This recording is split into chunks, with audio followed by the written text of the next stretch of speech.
অনেকে আছে কত ডলারে কত টাকা হয় সেটা অনেকেই জানে না।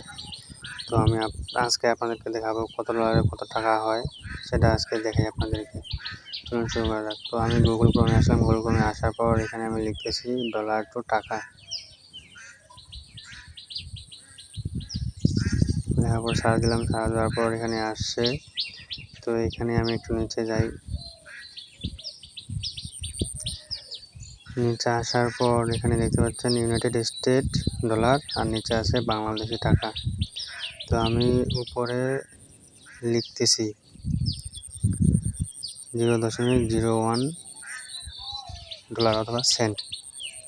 1 সেন্টে কত টাকা? 1 সেন্টে হচ্ছে 1.21 টাকা।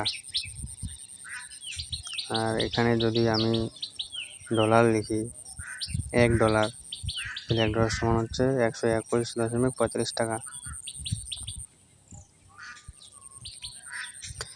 আবার কেটে দিয়ে যদি এখানে 10 ডলার লিখি, 10 ডলার সমান হচ্ছে 1213 টাকা .54